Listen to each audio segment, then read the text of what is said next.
So hello everyone and happy new year to you all.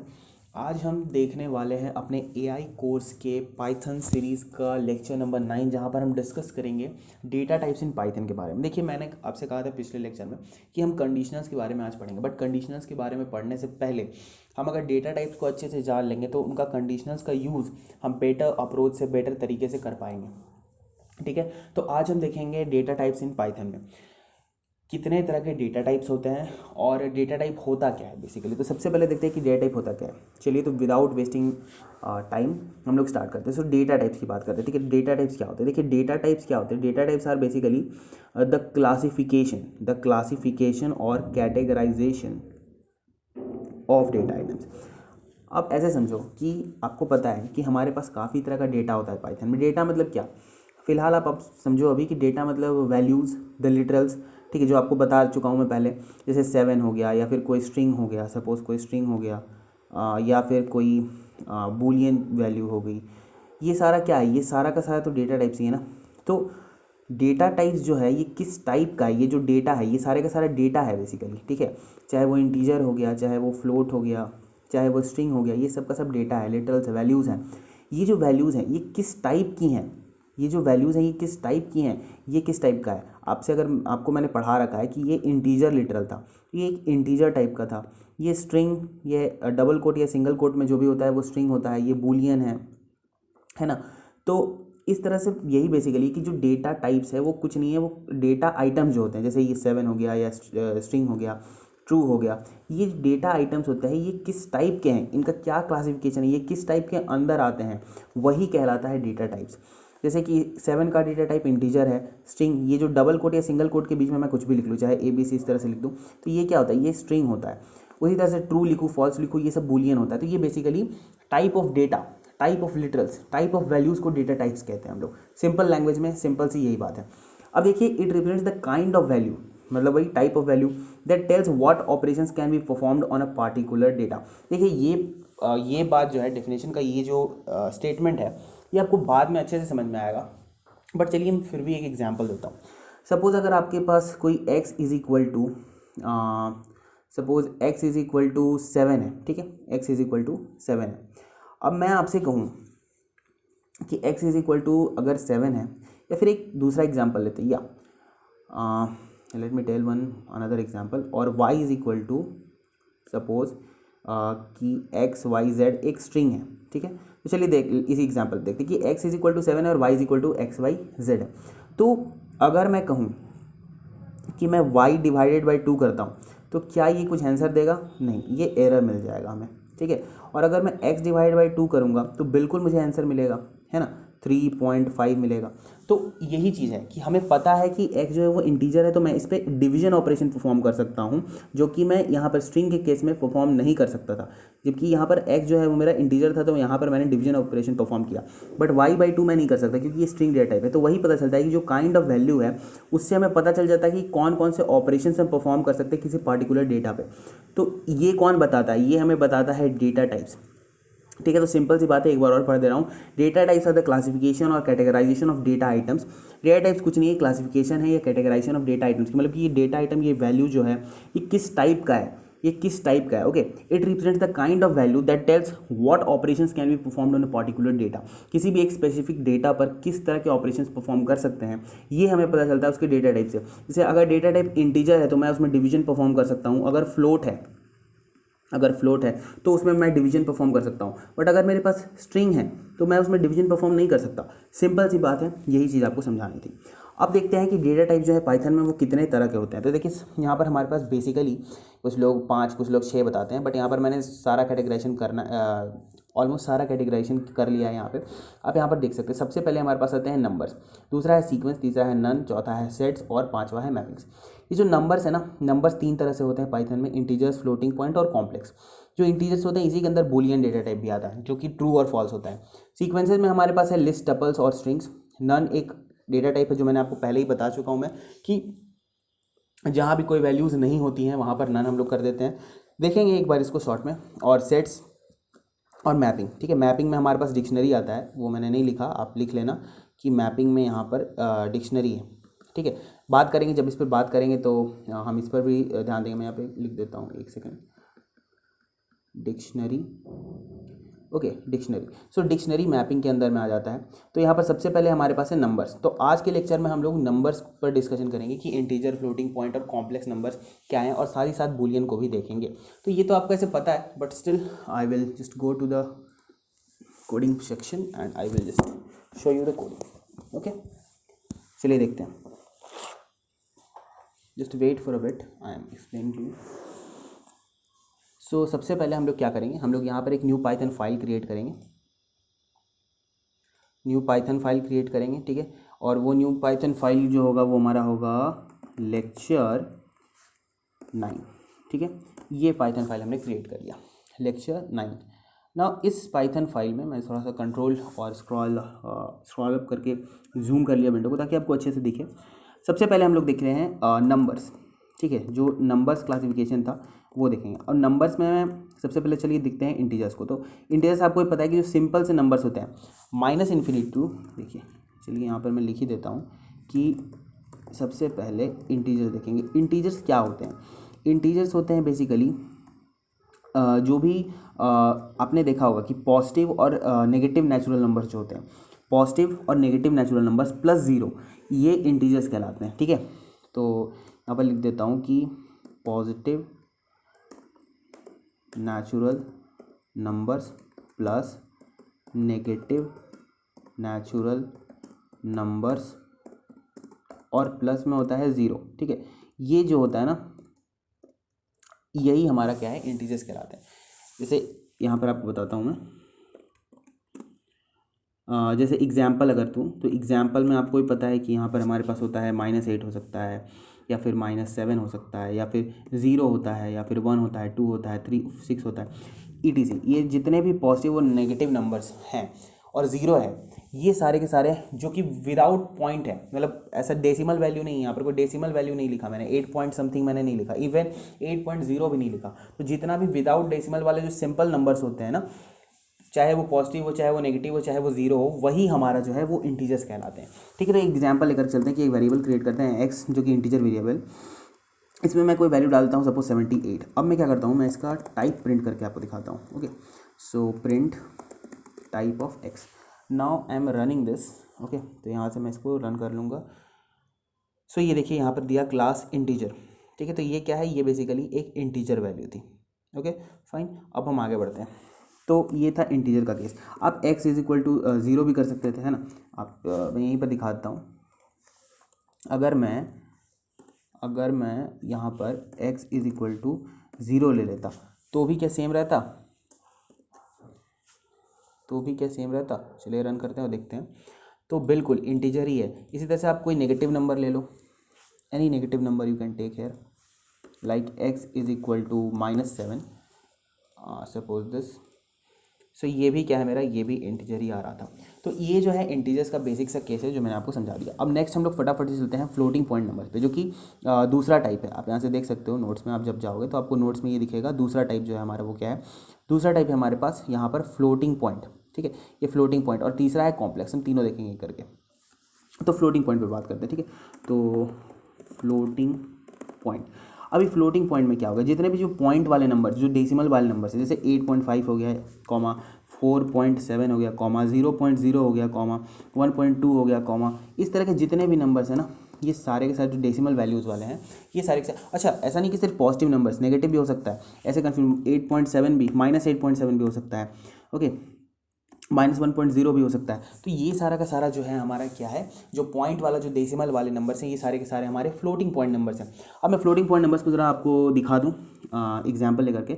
Suppose मैं y से लेता हूँ, y = 7.5, ठीक है।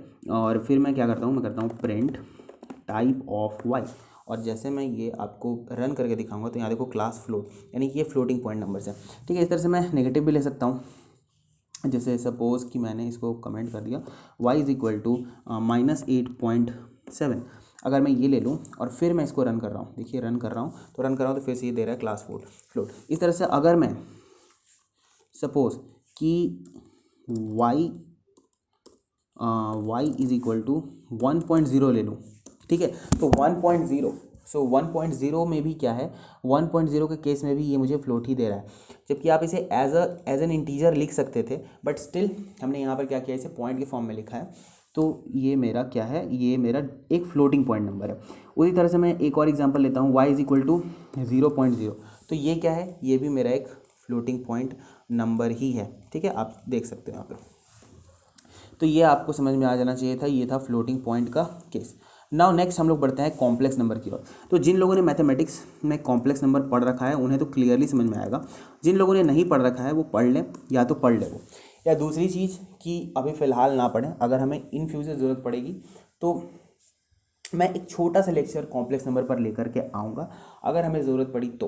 अदरवाइज़ बहुत सी वीडियोज़ अवेलेबल हैं, आप वहाँ से जा करके पढ़ सकते हो। सो कॉम्प्लेक्स नंबर के बारे में बात कर लेते हैं ज़रा। तो कॉम्प्लेक्स नंबर आप सभी को पता होगा कि कॉम्प्लेक्स नंबर क्या होता है, कॉम्प्लेक्स नंबर क्या होता है, ए प्लस बी आई के फॉर्म में होता है, ठीक है। जहाँ पर हमारा ए जो होता है वो हम कहते हैं कि ए मेरा क्या है, वो मेरा रियल पार्ट है, एंड बी जो है वो मेरा इमेजिनरी पार्ट है, imaginary part of the complex number, ठीक है। तो ये जो होता है, एग्जाम्पल अगर मैं दूँ यहाँ पर, तो आप देख सकते हो, एग्जाम्पल ले लो। सो एग्जाम्पल में अगर मैं यहाँ दूँ तो आप लिख सकते हो 7 + 8i, इस तरह से।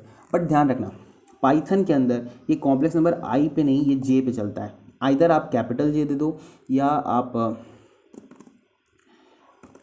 सेम एज 7 + 8 स्मॉल जे। आप आई की जगह यहाँ पर जो आयोटा होता था ना हमारे कॉम्प्लेक्स नंबर में, उसकी जगह पर आपको क्या करना होता है, यहाँ पर आप कैपिटल जे लिख दो या फिर आप स्मॉल जे लिख दो, दोनों का ही सेम मतलब बनता है। Now next we are just moving to the next part, that is complex number में। So now suppose I am writing here one complex number. I am taking one example, c is equal to 7 + 8j.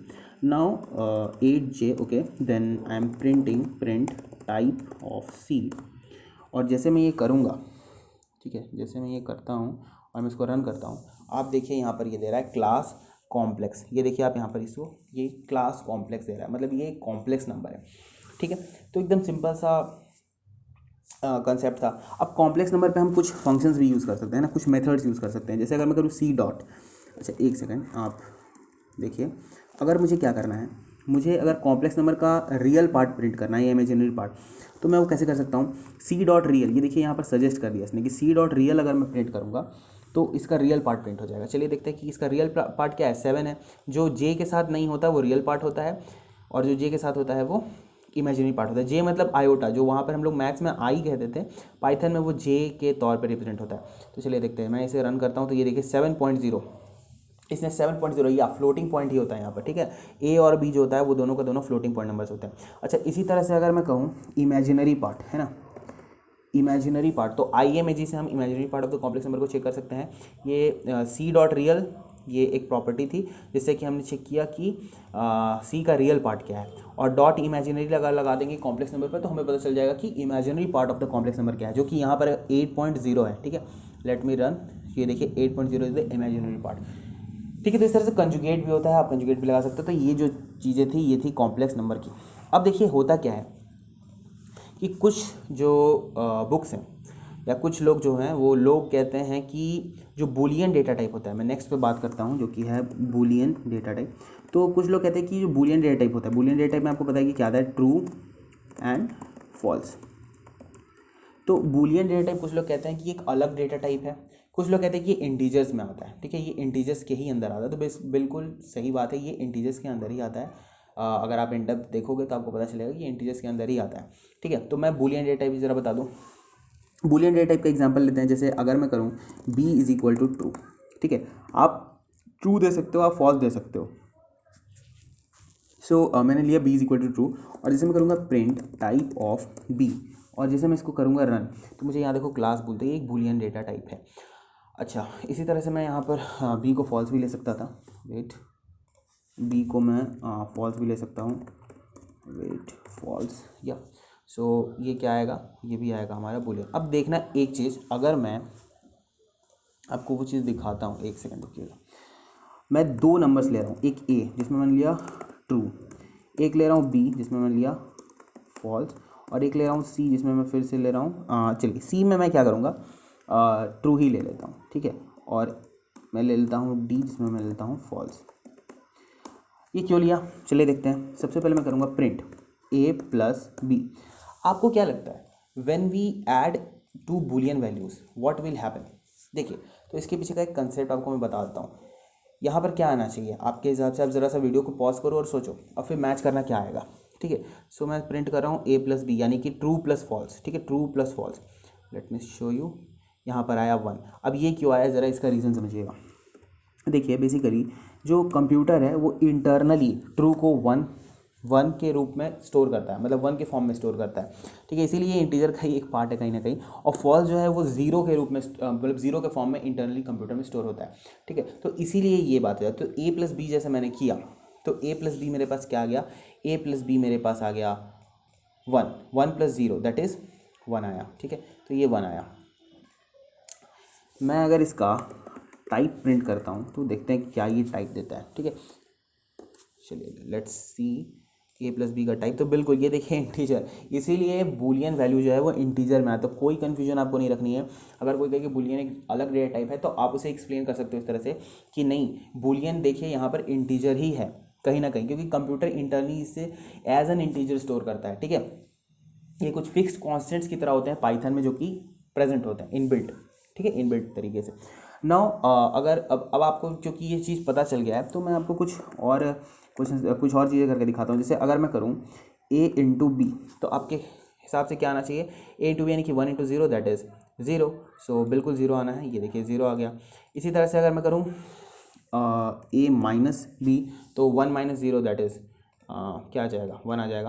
मैंने सी और D ऐसे ही ले लिया, कोई reason नहीं था इसका। चलिए मैं इसको कमेंट कर देता हूँ, कोई काम नहीं है। और जिस कोड का कोई काम ना हो वो कोड आपको नहीं लिखना, ठीक है, एज वो फालतू में मेमोरी लेता है, तो इसलिए हमें वो कोड को हटा देना। चलिए तो ये दोनों चीज़ें मैंने बेकार नहीं लिखा था, ये दोनों चीज़ें यूटिलाइज हो गई आपको कोड के ऑप्टिमाइजेशन को बताने के लिए कि आपको कोड में वो चीज़ें नहीं लिखनी जो आप यूज़ नहीं कर रहे हो, ठीक है।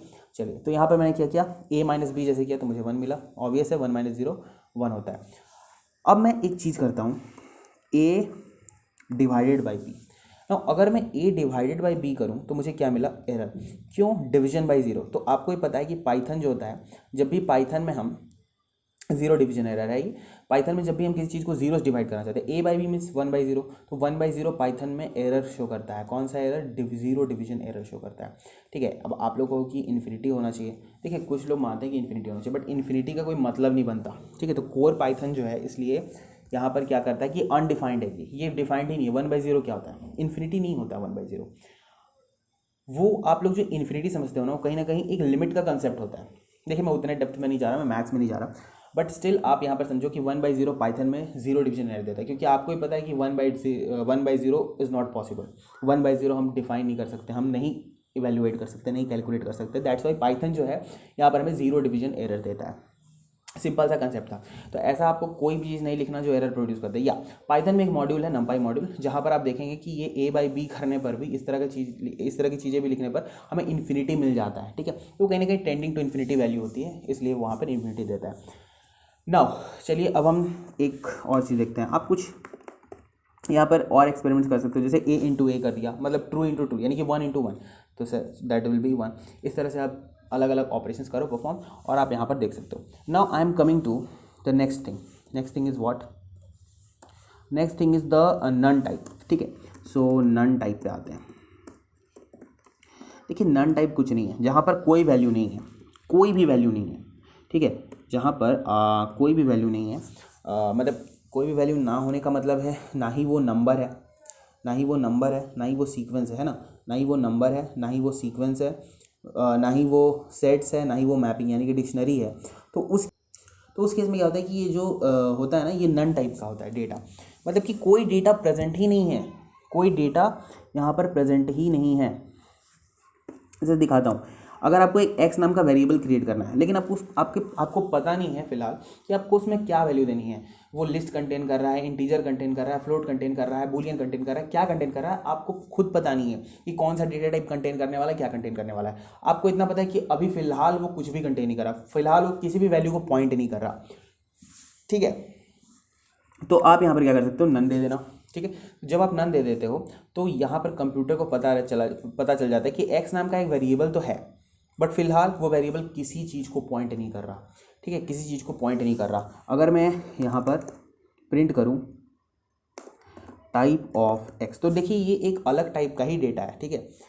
ये देखिए यहाँ पर आ गया none type, class none type, यानी कि ये जो नन है इससे हम लोग बता सकते हैं कि जो हमारा वेरिएबल है वो किसी भी वैल्यू को, किसी भी वैलिड वैल्यू को पॉइंट नहीं कर रहा, कुछ भी नहीं है। इवन नन का मतलब आप ऐसा मत समझ लेना कि नन का मतलब जीरो होता है, नहीं, नन का मतलब जीरो नहीं होता, वेट, नन का मतलब नॉट ज़ीरो, फॉल्स और एम्प्टी स्ट्रिंग, है ना। नल का मतलब ये नहीं होता, ये तीनों चीज़ें नल में नहीं आती। मतलब ऐसा मैं समझना कि नल मतलब ज़ीरो हो गया, अगर ज़ीरो हो जाता तो वो तो इंटीजर में चला जाता ना, अगर फॉल्स हो जाता तो बूलियन में चला जाता, और अगर एम्प्टी स्ट्रिंग भी होता तो वो स्ट्रिंग टाइप में जाता, यानी कि सीक्वेंस में चला जाता। मैं आपको यहाँ पर दिखाता हूँ कि वो सीक्वेंस में चला जाता है, क्योंकि हमारे पास सीक्वेंस में एक जगह है स्ट्रिंग का। ओके, सो बेसिकली आपको इस चीज़ को ध्यान में रखना है। तो वो नन क्या है, नन एक अलग टाइप ही है, नन एक अलग डेटा टाइप ही, ठीक है, जिसका मतलब है नथिंग, नथिंग मतलब नथिंग, ठीक है। तो सिंपली मैंने आपको ये सारी छोटी छोटी चीज़ें बता दी हैं इस लेक्चर में। नेक्स्ट लेक्चर में we will discuss about the sequences. Okay, so sequences पर हम लोग डिस्कशन करेंगे, जहाँ पर हम लोग लिस्ट देखेंगे, टपल्स देखेंगे, सेट्स देखेंगे, मैपिंग देखेंगे। मतलब अब सेट्स अलग डेटा टाइप है, वो सीक्वेंसेस में नहीं आता, बट नेक्स्ट लेक्चर में, नेक्स्ट 1-2 लेक्चर्स में हम लोग सारे डेटा टाइप्स को कवर कर लेंगे। और after that we will just start with the conditionals, then loops, mutability, immutability की भी बात करनी है, मैं भूला नहीं हूँ, मुझे याद है। और then we will move forward, और फिर हम लोग फंक्शंस देखेंगे। फंक्शंस के बाद we will move towards the object oriented programming. तो मैंने आपको कहीं ना कहीं एक आने वाला जो प्लॉट है हमारा, आने वाला जो रास्ता है, आने वाली जो मैपिंग है वो बता दिया, ताकि आप लोग के माइंड में एक क्लियर कंसेप्ट बन जाए कि कैसे हमारा जो है लेक्चर का सीरीज़ चलने वाला है, ठीक है। तो इसी के साथ हम लोग नेक्स्ट लेक्चर में मिलते हैं। Thank you and have a nice day.